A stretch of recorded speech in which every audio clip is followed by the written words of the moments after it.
What have you guys made of Eddie Jones talking about the mental hangover since the 2015 World Cup, bringing in a psychologist? I mean, it's one of those things. When I used to do body fat tests at rugby clubs I was at, or the weigh-in and whatever, I'd find an excuse. You know, why are you over 100 kilos? I've got my phone in my pocket, my wallet.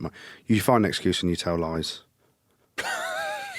And then you're like, the truth comes out. Yeah, okay, I'll put some weight on. Yeah, I had loads of water for breakfast. Whatever, just lies. Eddie Jones, why did we lose that game? Oh, I'm just going to think of something, make something up, and say, "Oh, I got a hangover from the World Cup 3.5 years ago." 4 players. Is that what he said? Yeah, I didn't even say it. So the lads have got a mental block from what happened at the World Cup. They're scarred from 3.5 years ago. 4 players started against Scotland, who started against Wales and Australia. 4 players.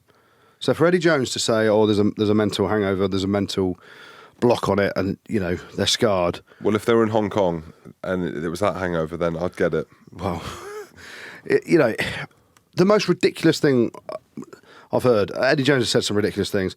That's crazy. We went on a run of 18 games unbeaten, right?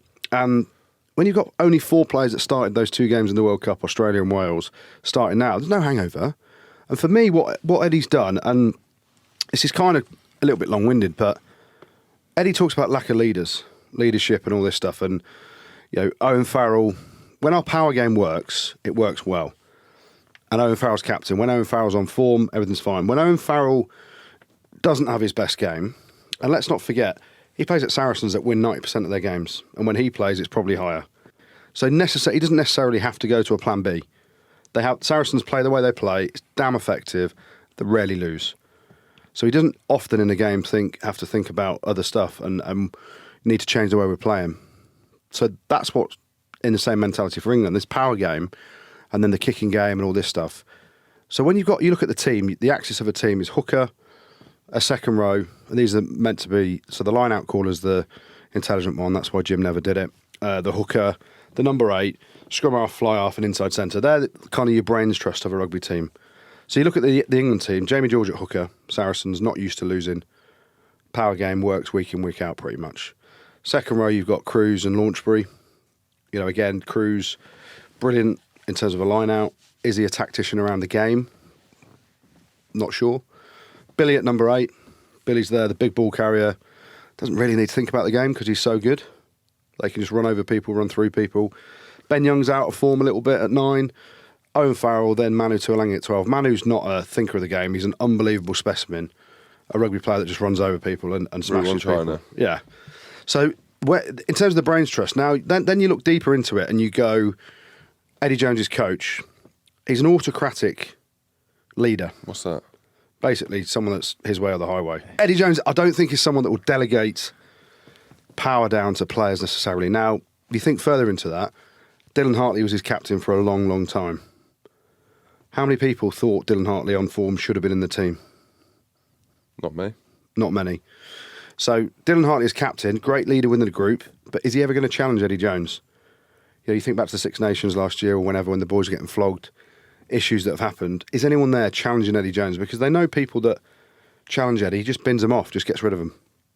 So then you look deeper into it and you go, England, they haven't had a plan B. They haven't gone, you know, Wales, Scotland, they haven't been able to change the way they're playing because they haven't got these leaders.